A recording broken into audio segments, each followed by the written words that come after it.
Goeiemôre gemeente. Baie welkom aan elkeen van julle hier by Doringkloof Familiekerk se gesinsdiens. Dit is vandag die tweede advent. By die tweede advent dan kom kyk ons die eerste vers, die eerste kers was die kers van hoop wat ons verlede Sondag ook aangesteek het, wat die hoop wat advent bring. En vandag het ons die kers van vrede aangesteek. Dis die kers van vrede, dis die woord Shalom, wat beteken vrede vir elkeen van julle. Mag God in julle lewe inkom en dan ook julle lewe anders maak en beter maak as wat julle dit sou gehad het of ongelukkig was daaroor. As julle sal kyk op die afkondigings in die agterkant van die afkondigings, is daar 'n program. Hierdie programmetjie, ek kan so kyk daar bo gelos. Hier staan die adventkalender. Dis 'n kalender, die grootste geskenk van Kersfees. Nou hierdie is op Facebook. Elke dag op Facebook is daar 'n gedagte vir die dag, adventsgedagte van die dag, en dan iets wat jy in jou gesin dan ook kan saam doen. Soos hier is 'n teksgedeelte en iets wat jy kan saam doen, soos as jy op vakansie is. En jy is by die kerk nie, kan jy inskakel daarso op ons WhatsApp groep. As jy by WhatsApp groep is, dit kom op die WhatsApp groep en ook op Facebook om aan deel van ons ook in die gemeente by die adventskalender deel te neem. Ons het verlede Sondag begin met hierdie aftel. Dit is deel van die aftel van die adventkalender. Die 1 Desember en ons trek vandag, waar trek ons vandag? Die 8ste. So ons moet tot by die 8ste Desember kom. Soos ons moet tot die 8ste hier kom, stukken druk en iets uithaal. Dus ek gaan vra, hier is 8 kinders, 1, 2, dan gaan vorentoe kom. Hierso 3, 4, 5, 6, 7, 8. Kom julle 8. Julle is ons doop, julle is welkom vir ons. Julle wil jy ook kom? Ag, jy kan ook kom. Skus. Jy kan ook een kom kry, hoor. Maak ons sommer. Dus elkeen breek hier. Ek hoop julle kan bykom, want julle is nou groter as die kleintjies. Dus elkeen breek daar vir julle 'n stukkie oop. Soos die grootes kan eers kom. Breek die dag oop. Dis min dat jy 'n sjokolade by die kerk kry. So breek hom. Ja, breek hom. Ons het nou die volgende een. So elke dag kom die Here, jy kan maar kom. Die grootes, die makste kom. Dan sou kan ek julle seker help. Maar dink julle almal op die krib kan klim. En so kan jy elke dag, julle kan maar net soos julle wil, hoor. Tot by 8. Dus jy kan een daai week kan jy doen. En so kan ons elke tuisen is groter as die ander sin, soos as julle ongelukkig is oor die julle moet julle ruil met die dogters, né? Kom jy by? Dan sê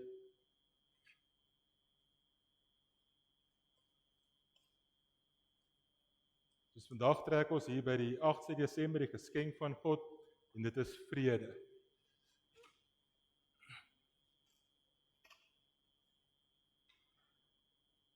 Wie kort nog? Die daai is leeg, 9. Dan is hier nog die kort een. Almal een. 5 is nog oop.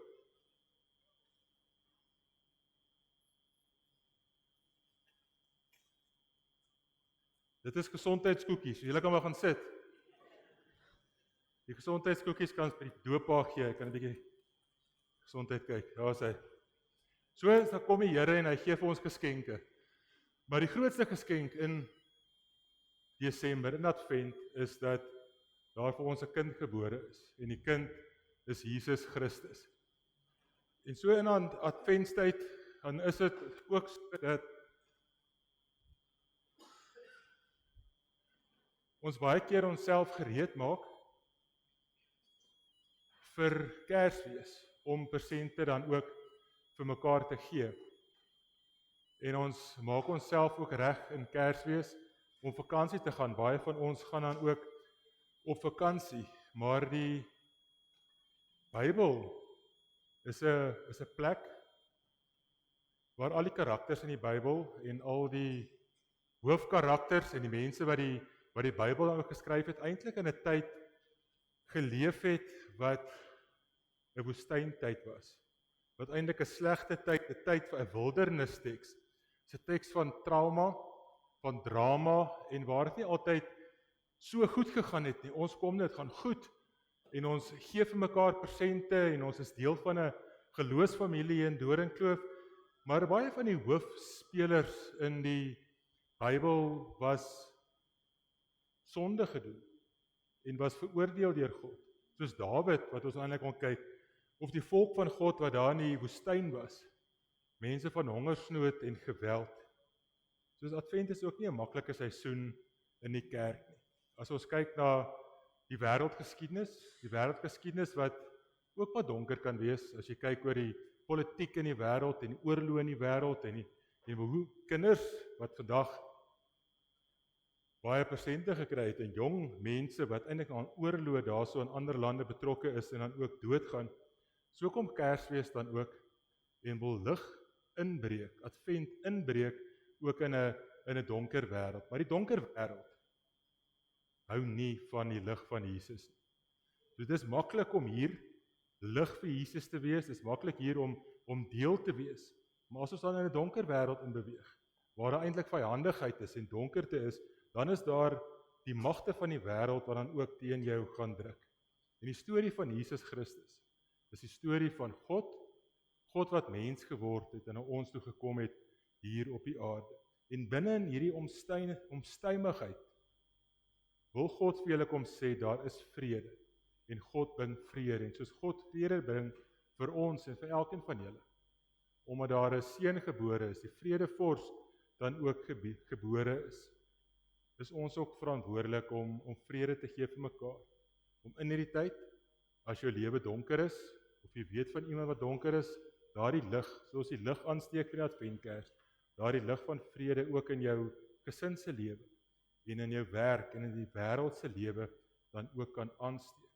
Die Hebreëse woord shalom, heelheid, ongebroke en herstel vir jou, en vir die wêreld. Daarom begin ons ook vandag met hierdie teks uit Jesaja 9 uit. Daar staan vir ons 'n seun gebore, aan ons 'n seun gegee, en hy sal heers, en hy sal genoem word, wonderbare raadsman, magtige God, ewige Vader, en vredevors. Gemeente van Doringkloof, almal van julle wat vandag by ons kom besoek af lê en gaan doop, genade en vrede vir julle van God ons Vader, en van sy seun Jesus Christus, wat gekom het, hier is, en weer gaan kom, en die Heilige Gees, wat ons ook in hierdie adventstydperk, God se hoop, en vandag vrede, vreugde en liefde in ons harte wil laat leef. Amen. Kom ons sing saam 4 liedere wat ons gaan sing, en nou net my konteks te skep, ek gaan nie tussendeur praat nie. Ons tweede lied praat juis van hierdie adventtyd, hierdie lig wat gekom het na die wêreld toe. Ons 2 kersliedere praat van die vrede, waar ons praat in hierdie spesifieke Sondag. Ons eerste lied sê dit is tyd. Dit is tyd om te sing. Dit is so dat mense ook kan sing as dit hartseer is, nie? Al die psalms sal vir jou sê dat as dit hartseer is, dan kan hy ook sing. Maar ons begin vandag deur te sing van die lof, en ons prys die Here se naam, ons prys die naam van die Heilige Gees en van Jesus Christus, en alles net so saam. So kom ons staan, ons sing hierdie 4 liedere saam. As jy moeg raak, is jy welkom om te sit ook.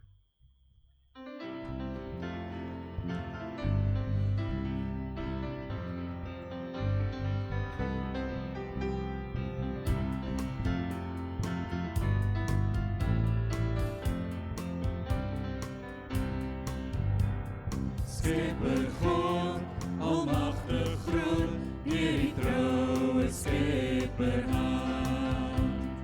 Die wat nooit slymer of slaap onderhou ons Vaderland. Te midde van droogte, siekte, swaar, is U ons bewaker, U is altyd daar. Dis tyd om te leef en ook te getuig. Dis tyd om te sing.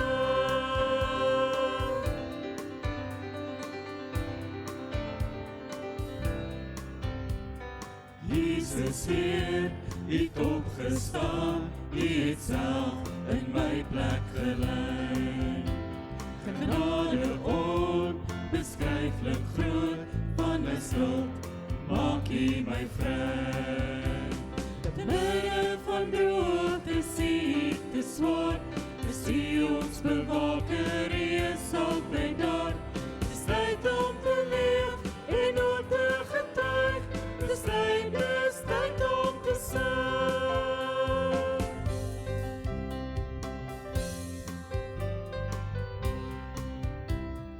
Lewenmaker, trooster, Heer, U is werksaam ook binne my.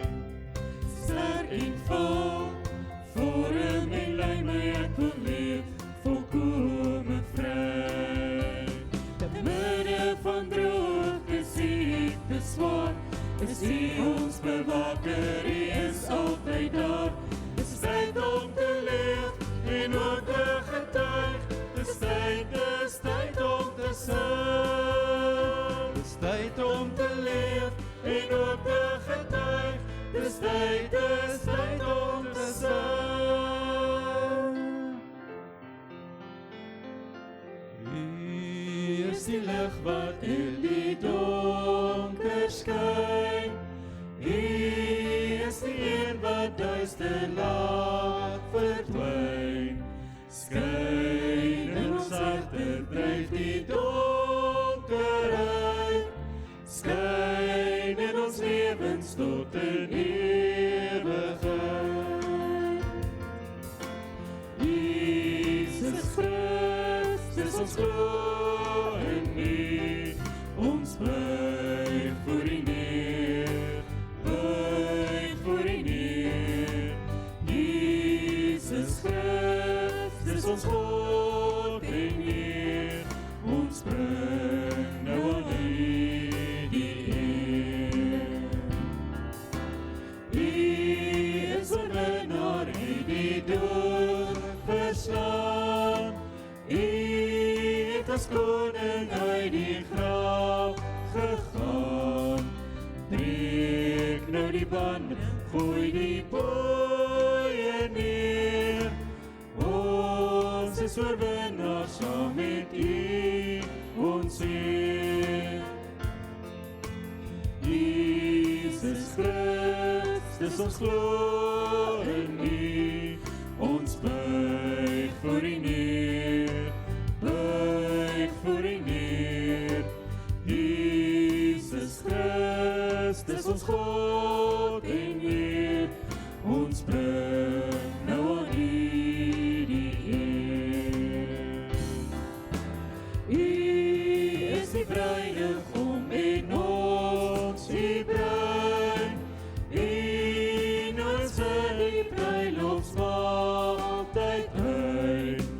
Daar klink ons lof, daar klink ons danklied uit.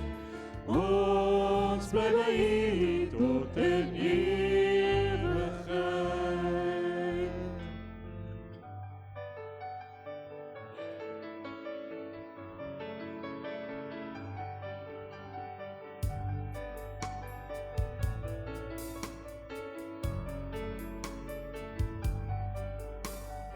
Hoor die blye engelied aan die koning seën gebied.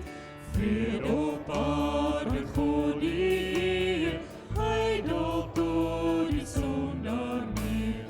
Almal wat hom lief het sing, om hom lof en dank te bring. Almal juig met hart en stem, God word mens in Bethlehem.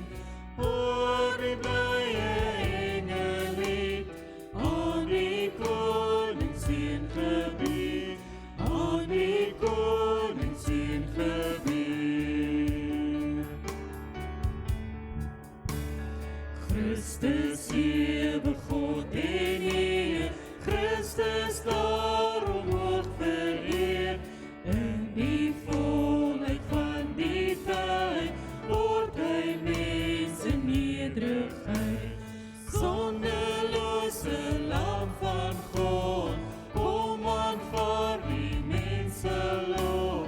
Hy met mense saamgetel, ware God Immanuel.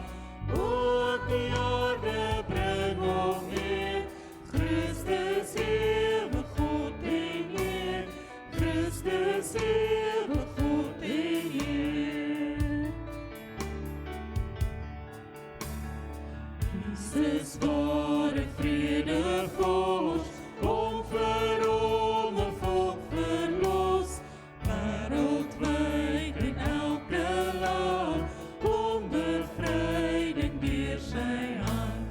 In ons nood het hy gedaag, vir ons lewens duur betaal, vrygemaak deur hom gevind, is ek ook 'n koningskind, almal deur sy koms verlos. Dank en loof die vredevors, dank en loof die vredevors.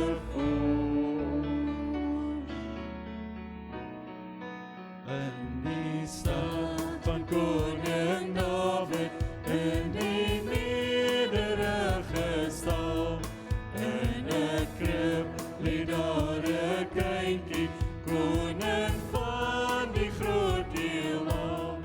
Jesus Christus, God en Heer, aan die koningskind ons Heer.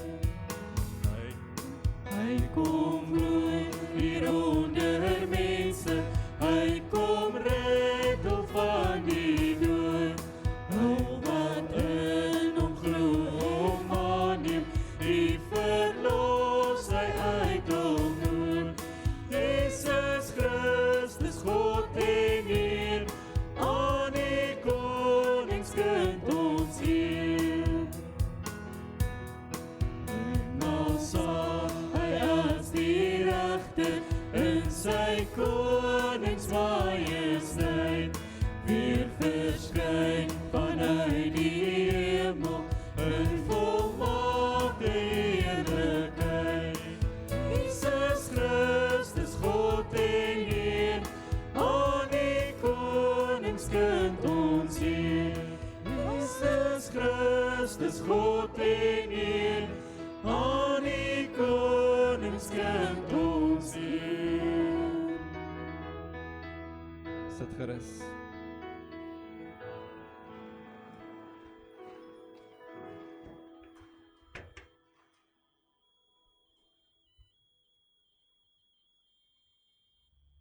Ons gaan vanoggend die doop bedien aan Wion Graham en ons vra dat Wion en sy ouers Dion en Vera Ann sal vorentoe kom.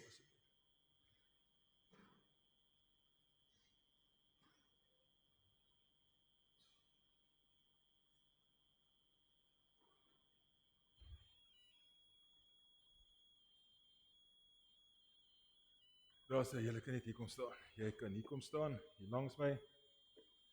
Ek gaan vir julle die doopformulier wat ons in die kerk gebruik, ook vir julle as ouers dan ook saam lees en vir jou genoeg dan net nou gou 'n vraag vra. Die betekenis van die doop, God in die Ou Testament al 'n verbond met Abraham aangegaan. Ons noem hierdie verbond wat Abraham dan ook aangegaan het, noem ons 'n verbond.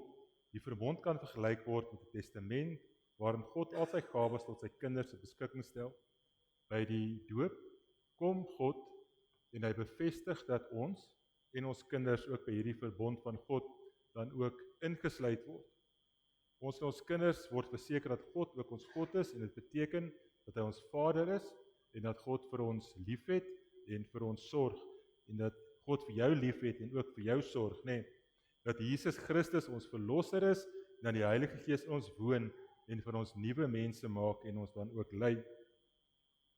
En ons weet as mense kan ons niks van hierdie gawes van God verdien nie.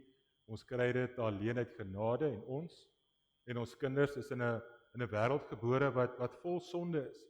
En omdat die wêreld vol sonde is, dan word ons soos en ons word ingetrek, weet ons ook dat ons die verlossing nodig het, dat ons net deur Jesus Christus kan kry en ons kry hierdie verlossing deur Jesus dan ook aan te neem as ons verlosser.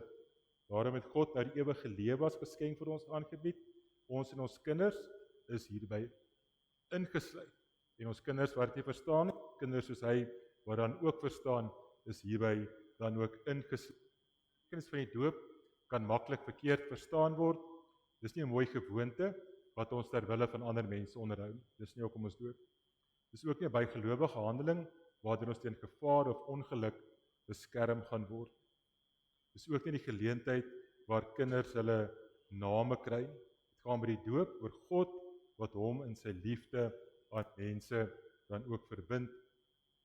Ek gaan dan vir julle as ouers die volgende vraag vra. Bely julle dat ons die verlossing nodig het wat net ons deur Jesus Christus kan kry en daarom behoort ons ook die doop as teken daarvan te kry. Aanvaar julle die Bybel as die woord van God en aanvaar julle die leer in die kerk soos die belydenisskrifte dit verwoord as die ware en volkome leer van die verlossing. Beloof julle om hierdie kind in die leer na die beste van jou vermoë te onderrig en ook te laat onderrig. Wat is julle antwoord? Wion? Is jy lief vir Jesus? En Jesus is jou koning, nee. Daarom kan ons jou vandag doop. Die doop beteken, Jesus het jou lief, en ons almal kan sien dat Jesus jou lief het, deur hierdie water vandag. Wion, Graham, ons doop jou in die naam van die Vader, en van die Seun, en van die Heilige Gees. Amen. Here, baie dankie dat ons vandag kom en vir Wion kan doop. Here, dat u kom vandag en vir sy ma en sy pa en oumas en broers en susters en almal in die familie en ons as gemeente kan wys dat u kom na ons toe om vrede te gee. U kom na ons toe om ons te verlos. Here, ons bid vir hom en sy skool en sy universiteit en sy werk. Here, wat nog ver is, Here, en sy ma en sy pa se huwelik en hulle lewe saam met u. Here, wees hulle genadig en hou hulle vas. Ons bid dit in Jesus se naam. Amen. Ons in die gemeente het 'n kers en die kers word aangesteek. Hier is die kers deur die ouers en die kers is die betekenis is dat hierdie ouers, dis hulle plig om Jesus se lig wat ook veral in Kersfeestyd na die wêreld toe gekom het om vir ons vrede te gee en hoop te gee en vreugde te gee ook in julle kind en in wie ons se lewe dan ook steek. En in die gemeente as hulle 'n belydenis van geloof kom aflê, gaan op die punt kom wat sê ek steek Jesus se lig in my lewe aan en Jesus se lig is in my lewe en ek is verantwoordelik vir my maat se lewe ook in die lig. As julle as ouers dan hierdie kers simbolies aansteek, dat julle verantwoordelik is en hom gaan leer en kerk toe bring.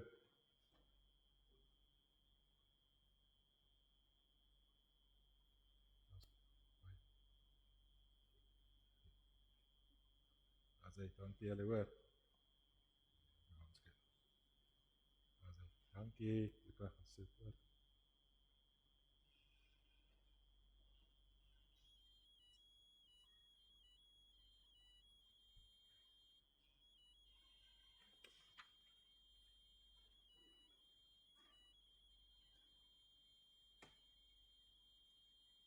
Voor ons uit Lukas kan saam lees, kom ons bid saam. Here, baie dankie dat ons hier kan saam wees. Here, dat u ons gaan kom bedien met die woord. Here, dat u deur die Heilige Gees vandag hier is. Here, dankie dat ons hier kan wees. Dankie dat ons so aan die einde van die jaar ook kan afskakel en nader aan mekaar kan kom as gesinne en nader aan mekaar kan kom as gemeente. Here, maar in die kerk is 'n nuwe jaar wat Jesus gebore is en Jesus om aan ons vrede te bring. Here, help ons om u te sien vandag, maar ook hierdie vrede wat u vir ons gee, dat kan uitleef in 'n donker wêreld. Ons bid dit in Jesus se naam. Amen. Dis die evangelie van Lukas wat ons vandag gaan saam lees. En ek wil gou die agtergrond net vir julle ook dan wys. Wat interessant is van Lukas, dat Lukas die enigste skrywer is van die Nuwe Testamentiese boeke wat nie 'n Jood is. Lukas was daar in die 40 tot 50 na Christus in die gemeente van Antiochië. Hy het tot daar bekering gekom en hy was eintlik onder Paulus gewees en baie wat Lukas dan weet, het hy onder Paulus dan ook geleer. Lukas was nie 'n ooggetuie gewees van die evangelie nie. Hulle sê dat hy 'n dokter was en natuurlik was 'n dokter in daardie tyd al 'n gevestigde beroep gewees en 'n dokter was dan 'n ou wat die vermoë gehad het om krities te dink en dan ook die ware feite dan ook te ken. Maar Lukas wat dan ook 'n nie-Jood was nie, probeer dan hierdie evangelie wat skryf, waarvan groot gedeeltes van Lukas dan ook uit die Markus evangelie dan ontgin is en van die tekste wat Paulus vir ons agtergelaat het dan ook dan geskryf het, probeer hy om hierdie verhaal wat hy vertel met 'n rede, sodat ons ook verstaan, vestig dan ook in die geskiedenis, in die relevante historiese konteks van die Romeinse wêreld. Daar staan, dit was die 15de regeringsjaar van keiser Tiberius. Dit is nou die groot keiser wat oor 'n groot deel van die wêreld geheers het. Pontius Pilatus was die goewerneur van Judea en Herodes heerser van Galilea. Sy broer Philippus was heerser van Iturea en Trachonicus en Lysanias heerser van Abilene. Annas en Caiaphas was die hoëpriester. Hier word van Herodes gepraat. Lees baie hier van Herodes. Herodes was waarskynlik Herodes Antipas gewees. Hy was die seun van Herodes die Grote gewees in hierdie tyd wat hierdie Jesus gebeure dan ook plaasgevind het. Dis onder hom dan ook wat die donker was in die tyd van Jesus se geboorte, waar die lig na die wêreld toe gekom het, maar daar ook so baie babakinders doodgemaak gewees het, sodat Jesus en sy ouers dan ook Egipte toe moes gevlug het.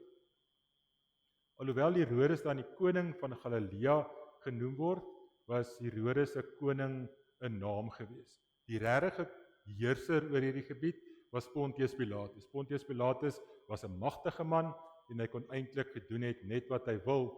Herodes Antipas was net 'n heerser eintlik oor 'n baie klein gedeeltetjie van Judea dan ook bekend. En dan Iturea en Trachonicus, Herodes se broer Philippus. Philippus het daar geheers en ons lees van Philippus en dit is belangrik dat hy ook deel is van hierdie verhaal.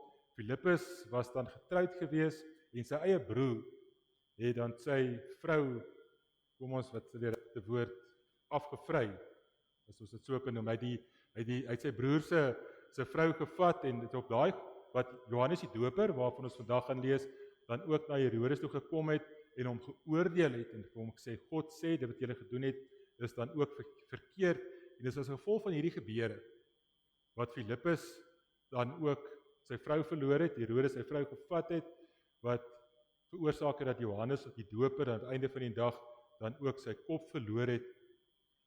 En daar was nie regtig twee hoëpriesters wat ons in die teks van lees nie. Ons lees daarso van Annas, hy was die hoëpriester van 6 na Christus tot 15 na Christus, maar hy was nie baie gewild onder die Romeine gewees nie, soos die goewerneur Pontius Pilatus het hom dan eintlik het hom die Romeinse goewerneur die trekpas gegee, en Caiaphas was sy skoonseun gewees. Dus Caiaphas, Annas se skoonseun was dan eintlik die hoëpriester gewees, maar omdat die volk dan eintlik 'n groot aanhanger was van Annas, was hy eintlik die geestelike leier wat baie mag gehad het in hierdie tyd van Jesus se geboorte. Nou Lukas kom en hy lys hierdie 7 historiese figure, dis sekulêre historiese figure sowel as hierdie godsdienstige figure om sy storie histories te veranker, om te sê in hierdie tyd het dit dan ook gebeur. Lukas probeer nie om die regte historiese feite punt vir ons te veranker en presies te wees is nie sy oogmerk nie. Lukas probeer egter iets te verwoord van sy eie geloof en die evangelie wat hy skryf, die gebeure waarvan hy vertel. Hy vertel hier van 'n seun wat gebore is. Dis die seun van 'n hoëpriester. En die hoëpriester se vrou kon nie meer swanger raak nie. Sy was te oud gewees en die huwelikspaar, die priester en sy vrou, 'n vrugbare vrou, het 'n kind in die wêreld gebring en die kind se naam is Johannes. Dis ons hom ook ken, Johannes die Doper, en hy was die voorganger dan ook van Jesus Christus. Nou teenoor die wêreldse leiers, hierdie goewerneur wat genoem is en Pontius Pilatus wat genoem is en die hoëpriester wat baie gesag gehad het, kom Lukas en hy vertel van ons van 'n man wat nie soveel gesag gehad het nie, 'n man wat vreemd gelyk het, wat die ander evangelie sê vir ons hoe Johannes die Doper gelyk het, nie die Lukas evangelie, hy sê hy het hare gedra en die woestyn geëet en hy het insekte dan ook geleef. In hierdie tyd het Johannes dan die Doper opgetree teenoor hierdie magtige wêreldleiers. Maar soos ons vandag die evangelie lees, dis die evangelie van Jesus Christus en Johannes die Doper wat sy voorganger was, nog steeds aan ons bekend. En hierdie historiese figure het so vervaag dat net in ons Bybel dan ook nog enige relevantie sou gehad het. Lukas maak dit duidelik dat Johannes met gesag optree. Ons lees hier dat hy geroep word in dieselfde manier as wat die Ou Testamentiese profete geroep is, waar daar gesê het, hy is 'n afstammeling van 'n priesterlike familie, en volgens die engel Gabriël is hy in die gees van Elia geroep. Hy het dieselfde gees as wat Elia gehad het, en hy is die vervulling van die profesie van Jesaja. Dit veranker hom dan in die historiese feit wat God dan ook gehad het met ons en die wêreld. Kom ons lees daar saam Lukas 3 vers 1 tot 6. Die prediking van Johannes die Doper. Dit was die 15de regeringsjaar van keiser Tiberius. Pontius Pilatus was gouverneur van Judea en Herodes heerser van Galilea. Sy broer Filippus was heerser van Iturea en Trachonitis en Lysanias heerser van Abilene. Annas en Caiaphas was die hoëpriesters gewees. In daardie tyd het die woord van God tot Johannes, die seun van Sagaria, in die woestyn gekom. So dit is die presiese woorde wat gebruik word, dan ook in die Ou Testament, waar die profete dan ook geroep is. Die woord van God het gekom tot 'n persoon, en God het vir hom 'n presiese opdrag gegee om 'n profeet te wees. Dan ook die laaste profete waarvan ons lees in die Bybel. Vers 3, hy het deur die hele Jordaanstreek gegaan en verkondig: bekeer julle en laat julle doop, en God sal julle sondes vergewe. So staan dit geskrywe in die boek van die profeet Jesaja. Iemand roep in die woestyn, maak die pad vir die Here gereed, maak die paaie vir hom reguit. Die ander evangelies wat hierdie gedeelte dan ook vir ons vertel, stop hierso, en dit is tot waar die teks gaan, maar dan gaan Lukas verder, en hy skryf dan wat gebeur voor 'n koning wat na die wêreld te kom. Elke kloof moet opgevul, en elke berg en bult plat gemaak word. Die krompaaie moet reguit en die ruwe paaie gelyk gemaak word. En al die mense sal die verlossing sien wat van God afkom. Ons lees tot sover uit hierdie evangelie van Lukas. Volgende week sal ons wat verder lees uit Lukas uit. Ons wil vandag praat oor daai Johannes wat na julle toe kom, na die mense toe gekom het van daai tyd, maar ook na ons toe kom vandag, hier in Doringkloof, en hy sê, keer om. Doringkloof, keer om en volg vir Jesus. Om te keer beteken om anders te lyk as die wêreld. Die wêreld lyk op 'n sekere manier en dan word verwag van jou op 'n sekere manier te lyk. Maar as Johannes sê keer om, beteken dit jy moet anders lyk. Jy moet omkeer en nie wees soos die wêreld nie. Jy moet anders lyk en jy moet dan ook uitstaan uit die wêreld uit. En hierdie verhaal van uitstaan, of die woord uitstaan, Christene, wat ons vandag graag wil bespreek, hierso kom van 'n boek af. Dis 'n boek wat geskryf is deur Malcolm Gladwell, Outliners. Dis 'n blitsverkoper gewees, hierdie Outliners, en hy het dit geskryf op sy vorige 2 boeke. Die 2 boeke was meer bekend, Blink en Tipping Point. Nou, hierdie boek het gegaan oor die storie van sukses en hoe om dan ook sukses dan ook te bereik in die wêreld. En soos hy self dan skryf, dis 'n boek about outliers, about men and women who do things that's out of the order. Outliers, which refers to something or someone situated away from the main group. So hierdie outliner is iemand wat anders optree, anders doen as die groot groep mense. As ons sê, ons is uitstaan mense, ons volg Jesus Christus, beteken ons staan uit, want ons tree anders op as wat die wêreld optree. Ons tree anders op in ons huwelike as wat jy in 'n Sari Mare sal lees hoe die huwelik behoort te lyk. Ons volg God dan ook in ons huwelike en by ons werksplek. Ons sou kon sê hierdie woord outlier kan verduidelik word as 'n uitstaan mense. Mense wat die oog vang en mense wat die wêreld dan ook raak sien. Maar daar lê 'n geheim agter uitstaan mense, uit hierdie outliers wat Gladwell dan ook self stel. En dit hou ook verband met ons met die doop, ons wat 'n verbondsfamilie is en dan ook in die verbond doop, waar hy sê, the people who stand before kings may look like they did it all by themselves, but in fact they are invariably the beneficiaries of hidden advantages and extraordinary opportunities and cultural legacies that allow them to learn and work hard and make sense of the world in ways others cannot. It makes a difference where and when we grew up.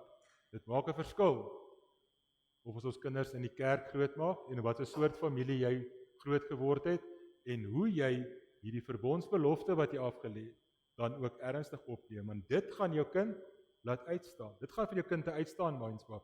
En van ons wat in goeie families groot geword het, maak dit makliker om van God te praat dan ook in die kerk.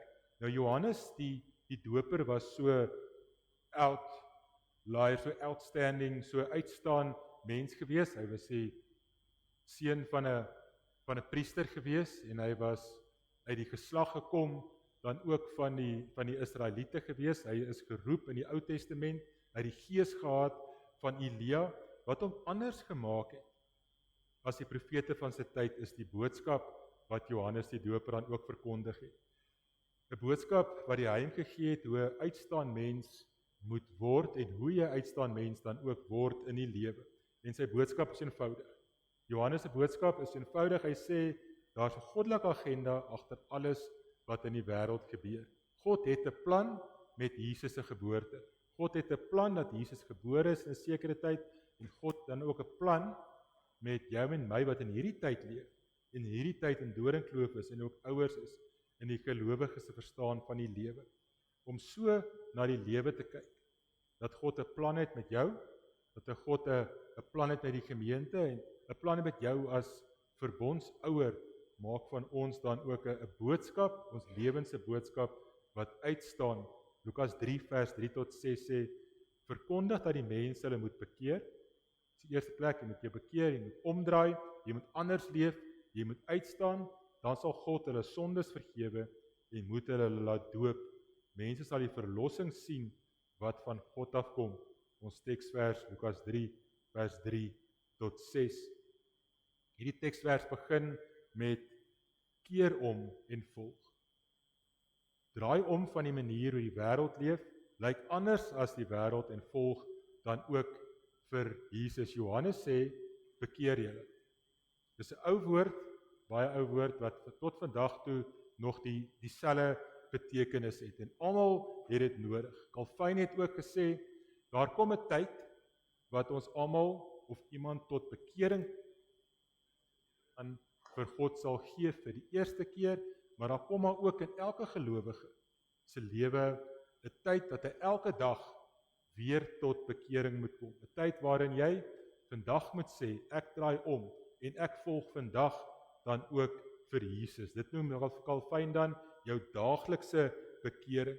Bekering beteken dat jy jou gedagtes sal vernuwe en verander en self om te draai.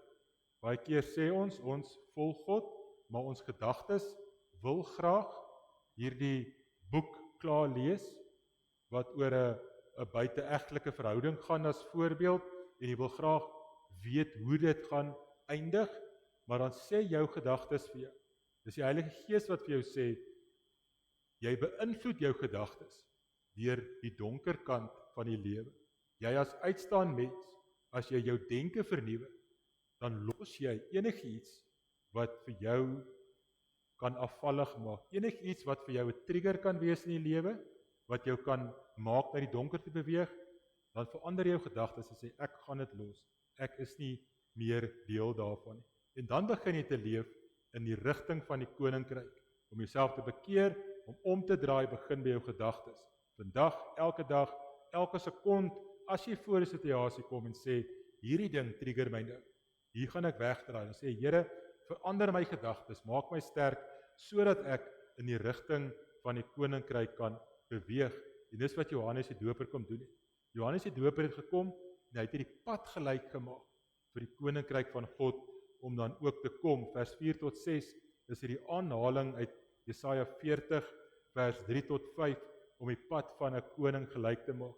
As die koning kom in die Ou Testamentiese tyd, Nuwe Testamentiese tyd, en hy het 'n landsdeel gaan besoek, beteken dat voorspoed gekom vir daardie gebied wat die koning sou besoek het, maar daar's daar boodskappe vir uitgestuur, en vir die dorpe en die landelike gebiede waarin die koning gaan reis, te gaan sê die koning is op pad, julle moet julle huise gereed maak vir die koning wat kom, julle moet julle dorp skoonmaak, die koning gaan kom, maar daar gaan ook voorspoed vir julle wees in hierdie dorp, want die koning gaan met julle kom gesels. Die koning kan kom hoor wat julle probleme is. Ek bring vir julle die boodskap. Maak hierdie pad gelyk vir die koning wat gaan kom. Maar hier kom Lukas en Johannes, die doper, en hy sê vir die pad wat julle gelyk moet maak, dis die pad van julle hart. Maak julle harte oop vandag. Maak enige struikeling wat jy in jou hart mag hê. Vandag in hierdie boodskap van Advent, maak jou lewe oop, maak jou denke, vernuwe jou denke en maak jou hart oop sodat die seun gebore kan word ook in jou lewe hier vandag, hier in 2024. Maak jou lewe dan ook oop. Ons almal word dan ook onder die verpligting geplaas om jou lewe reg te kry vir die koning, om in jou lewe te kom, maar ook om die wêreld te vertel dat die koning op pad is. En hoe doen ons dit? Dis eenvoudig hoe ons dit doen. Johannes die Doper sê vir jou moet doen, draai om. Bekeer jou, begin leef in die regte rigting van die koninkryk, vernuwe jou denke. Dit is wat Johannes die Doper vir ons. Johannes maak dit duidelik dat Jesus gekom het om die hele wêreld op sy kop te keer. Jesus gekom in 'n donker tydperk, Jesus kom in 'n donker wêreld en hy het ons lewe op sy kop kom keer. Daar waar die rykes met leë hande gaan wegstap en die wat honger is sal kos hê. Dis 'n wêreld wat ons nie ken nie. Ons ken nie eintlik so 'n wêreld nie. Maar die volgende storie dit vir julle dan ook duidelik kan maak. Julle sal sien hier's 2 kamers. Sluit wat 'n kamer jou kamer is en hoe min of meer jou kamer lyk.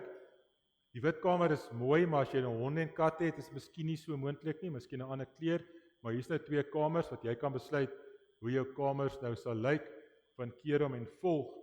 Daar word vertel van die man wat die kampioen is van slordigheid.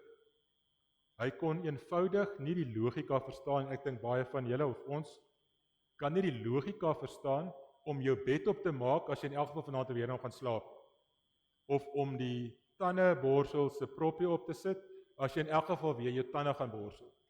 Hoekom moet jy dit doen?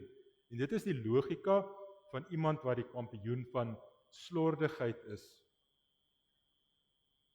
Die man het erken dat hy kompulsief slordig is en hy was tevrede daaroor. Hy gaan nie sy bed opmaak nie want hy het sopas opgestaan en hy gaan net nou weer oor 'n paar minute weer gaan slaap in die bed. Maar toe trou hy met 'n vrou. Die vrou van hom se lewe was anders. Haar kamer het meer gelyk soos hierdie wit kant van die kamer en hierdie 2 kamers. Man en vrou het nou dan ook by mekaar gekom. En hierdie vrou met wie die man getrou het was baie die kampioen van slordigheid, was baie geduldig geweest met haar nuwe man en sy het glad nie omgegee vir sy slordige gewoontes nie. As hy nie omgegee het om elke aand in die televisiekamer se bank te slaap. Nou hierdie ou met wie sy getrou het toe omgegee om op die rusbank van die televisiekamer te slaap en hy het na haar toe gegaan en beloof hy gaan sy lewe omkeer. En om hom te help het hierdie man aangesluit by die 12-stap program vir slordige mense. Hy het die program gevolg.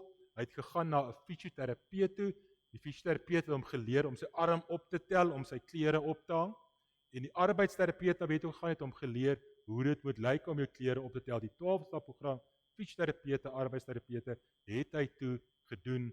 En op die einde van die dag was hierdie kampioen van slordigheid 'n netjiese man geword en hy en sy vrou het in dieselfde kamer, netjiese kamer geslaap. Toe kom die tyd van, kom ons noem dit van beproewing of die oomblik van waarheid.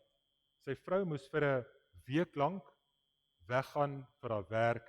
Sy het na 'n ander dorp toe, na 'n ander land toe en hy was vir 'n week lank alleen by die huis gewees. Dis die oomblik van waarheid. En hy het vir homself gedink, ek gaan vir 'n week lank rus, niks doen nie bed opmaak nie die tandeborsel tandepas se propie opsit nie.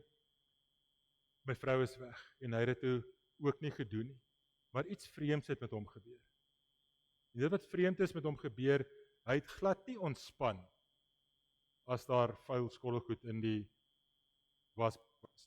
Hy was ook nie gelukkig, hy kon nie gaan slaap het as sy bed nie opgemaak was.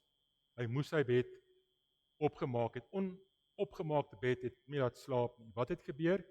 En die antwoord is eenvoudig. Hy is blootgestel aan 'n hoër standaard van lewe en kan dan moeilik aanpas by sy vroeë standaard van lewe.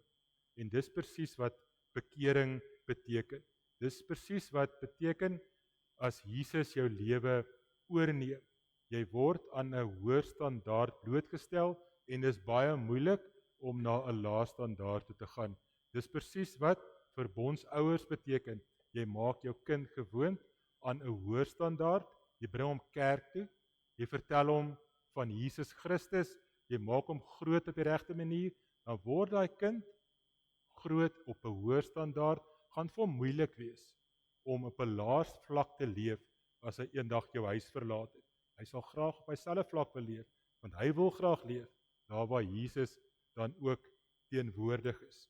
As Jesus jou lewe oorneem, dan skuif jy in 'n vlak in van 'n hoër standaard. 'n Hoër standaard waar Christus dan ook jou lewe is.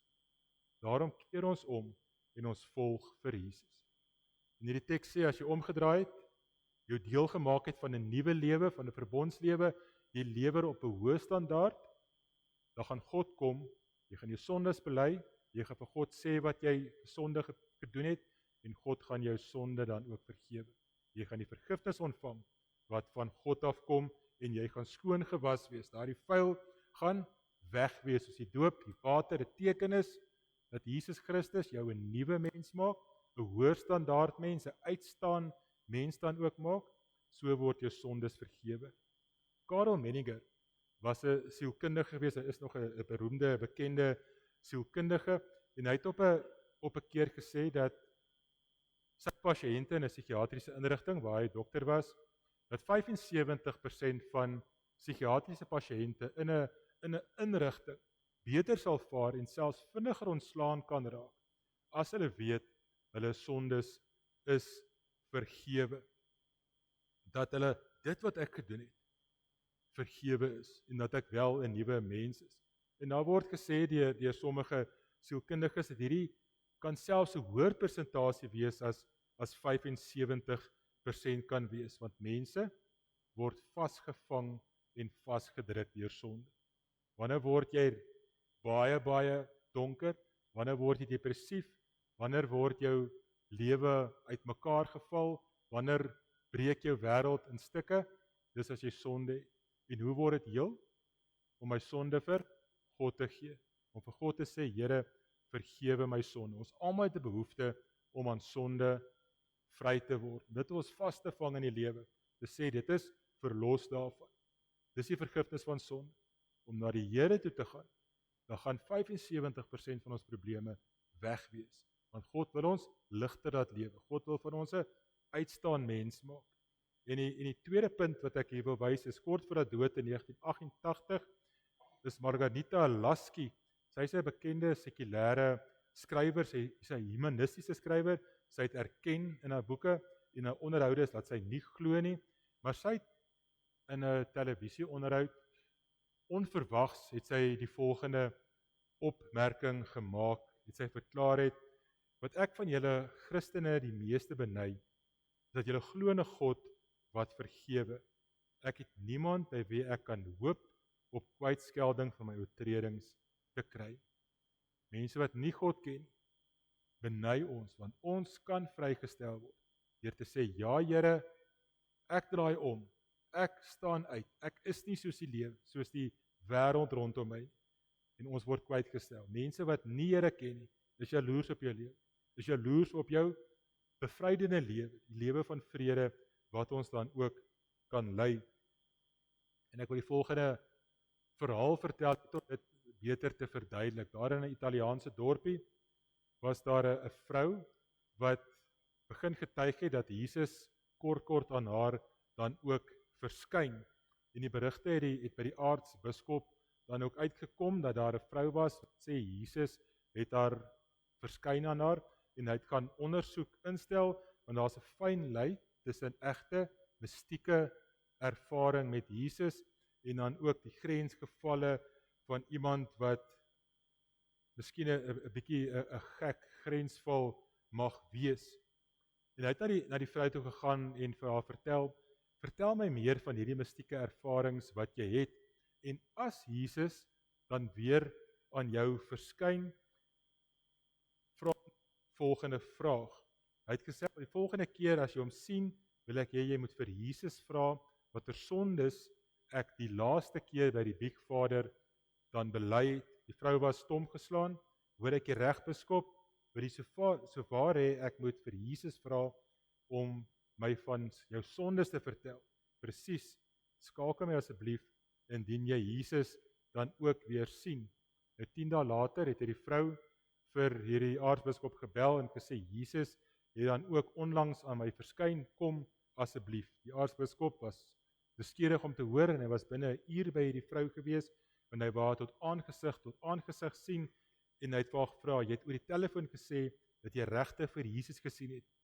Wat jy gedoen het jy gedoen wat ek vir jou gevra het? Ja, biskop, ek het Jesus gevra om vir my te sê, watter sondes die verlede keer bely het by die Biegvader. Die biskop was vol afwagting en nader geleen, sy oogies was op skreefies, hy het gesê, wat het Jesus gesê? Sy het sy hand geneem, die vrou in die oë gekyk, gesê, biskop, hier is presies sy woorde, wat ek vergewe het, kan ek nie onthou. Dit wat Jesus vergewe het, kan hy nie onthou. Dit wat afgewas is deur die bloed van Jesus, word nie onthou.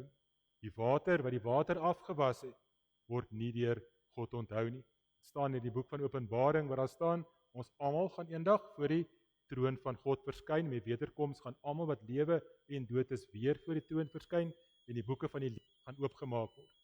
En as daar bevind dat jou naam nie in die boek van die lewe is nie, gaan jy geoordeel word, dan gaan die boeke oopgemaak, en alles wat jy gedoen het, gaan uitgelees word voor almal wat nog ooit geleef het. Alles wat jy goed gedoen het, gaan uitgelees word. Alles wat jy sleg gedoen het, gaan uitgelees word, soos jou ma gaan ook daarvan hoor. En dan gaan jy saam met die duiwel in die vuurpoel gegooi word. Maar as jy gevind word, dat jou naam in die boek van die lewe staan, dan gaan jy hemel toe. Wat gebeur met iemand wie se naam in die boek van die lewe staan? By boeke wat oopgemaak word, wat gelees word, is leeg. Dis 'n wit bladsy. Daar staan niks, daar staan nie wat jy goed gedoen het. Daar staan nie of jy die kerk toe gekom het. Daar staan nie wat jy alles gedoen het, sleg gedoen het. Daar staan nie jou sondes nie. By bladsy van die boek van die lewe is wit, want Jesus Christus het jou vergewe. Jy staan as 'n skoon mens voor hom. Maak nie saak hoe jou verlede lyk of wat jy hierdie week gedoen het. God onthou nie sonde nie. Hoekom onthou nie God nie sonde nie? Want Jesus Christus het dit skoon gewas. Dit is nie meer daar. Daarom keer ons om en ons volg. Alhoewel Johannes die Doper se doop nie die doop is wat ons vandag bedien nie. Dis 'n doop waar jy kom en jy sê ek is gehoorsaam. Dink ons vandag aan ons eie doop. Jy dink aan hierdie doop, jy dink toe jy jou kinders gedoop het en wat jy vir God beloof het toe jy kinders gedoop het, doen jy dit? Volg jy hierdie belofte wat jy gemaak het aan God? Dink aan jou eie doop, waar God van jou gekom het en gesê het, jy is my kind, uit genade uit het ek jou geroep al, verstaan jy dit nog nie? Die doop vertel vir ons, dat elke van ons wat gedoop is, gemerk is met die genade van God. Hierdie teken van God, is hoe God oor jou voel. Die doop is 'n merk van God, dat God jou lief het, dat God vir jou vrede gee, en dat God vir jou genade gee. Dit 'n teken dat jy uitstaan mens is, dat jy lyk soos Christus moet lyk. Jy's 'n volgeling van Christus, jy volg in Jesus se voetspore. En dan staan jy uit. Daar word die verhaal van Henry Ford, die Ford maatskappy in die verlede, en ek kan nik anders as om met hierdie verhaal af te sluit van die fabriek nie. Daar in die tyd, toe Henry Ford die eerste fabriek oopgemaak het, waarin die karre gemaak is, was daar reëls in die maatskappy gewees, alhoewel almal dit gedoen het. Jy mag nie van die toerusting vat nie, en jy mag nie van die parte vat nie. Maar al was daar 'n reël, het almal maar tog van die parte gevat, almal het die toerusting dan ook maar net geleen, en die parte geleen, en dit het maar oor die hoof gesien, en eendag was daar iemand wat in die fabriek gewerk het, wat vir die eerste keer in sy lewe God ontmoet het, Jesus ontmoet het, hy het tot bekering gekom en hy is gedoop. En hy het die doop van hom ernstig opgeneem en hy het sy lewe reggemaak. Hy het teruggegaan na die bestuurder toe, hy het vir die bestuurder gesê, ek het hierdie stuk gereedskap geleen, ek het hierdie part geleen, hier is dit alles terug. En hierdie bestuurder was so verbaas en oorweldig deur hierdie optrede, dat hy vir Henry Ford 'n telegram gestuur het. Hy was op daai stadium oor see en hy het dit vir die Henry Ford vertel. Henry Ford het die volgende geantwoord: Dam up the Detroit River and baptize the entire plant. Omdat ons gedoop is, behoort ons anders te lewe. Dam die water op in Doringkloof. Maak die damme vol sodat hierdie gemeente, sodat hierdie woonbuurt, sodat Suid-Afrika anders kan leef. Omdat ons gedoop is, behoort ons anders te lewe. Inderdaad, vertel jy doop vir jou, dat jy heeltemal 'n nuwe lewe het. Isak de Villiers het op 'n stadium gesê, vir 'n kind wat gedoop is, jy is geroepene om in 'n nuwe lewe op te staan. Klein Lazarus en Doeke, staan op. Jy is 'n uitstaan mens, leef soos 'n uitstaan mens. Kom ons bid saam. Here, baie dankie dat ons vandag hierdie genade net kan besef, dat U na ons toe gekom het en ons gegryp het. Here, U het na ons toe gekom, nie omdat ons goed was nie omdat ons probeer gehoorsaam is nie, maar dat U vir ons lief is en na ons toe gekom het en ons gegryp het uit 'n donker wêreld. Here, baie dankie dat ons sondes vergewe kan word, dat alles wat ek gedoen het skoon kan wees. Here, baie dankie dat U dit nie eens kan onthou nie. Help my om dit ook te vergeet, om nie te kan leef en om in vrede te kan leef. Here, baie dankie dat U mens geword het om ook God se hart van vrede vandag vir ons te wys. Ons bid dit in Jesus se naam. Amen. Baie dankie. Ons gaan die kollekte by die deure opneem. Kom ons staan en ons sing ons slotlied saam.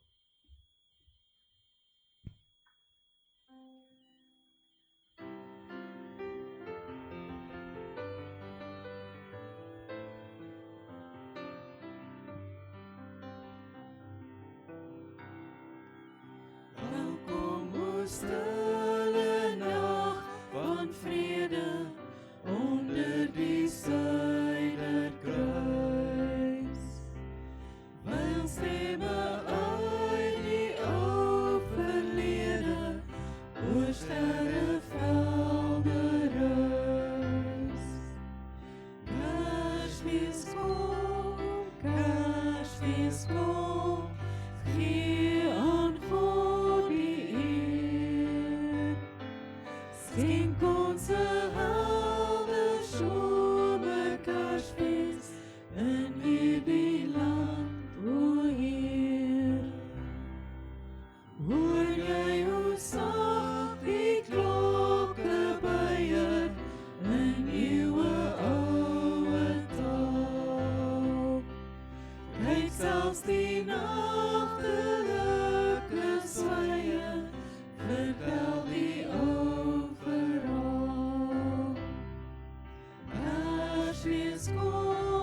Kersfees kom, gee aan God die eer. Skenk ons 'n helder somerkersfees in hierdie land, o Heer. Wil jy ook na sy warm liefde as ons die dag gedenk? Toe hy sy seun aan ons gegee het, ons grootste Kersgeskenk.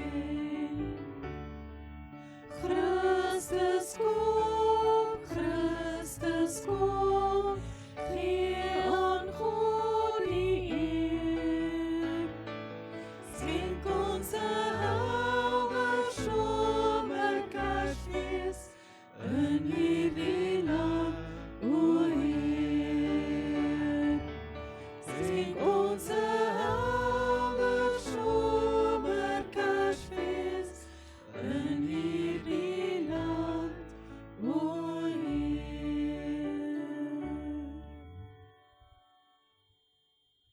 Here, maak my 'n instrument van die vrede. Waar daar haat is, laat my liefde saai. Waar daar onreg is, vergifnis. Waar daar twyfel is, geloof. Waar daar wanhoop is, hoop. Waar daar duisternis is, lig. Waar daar hartseer is, vreugde. Ons goddelike meester, gee dat ons nie so seer sal soek om getroos te word, as om te troos. Om verstaan te word nie, as om te verstaan. Om lief te word nie, as om lief te hê. Want dis deur te gee, dat ons ontvang. Dis deur te vergewe, dat ons vergewe word. Dis deur te sterf, dat ons die ewige lewe ontvang. Amen.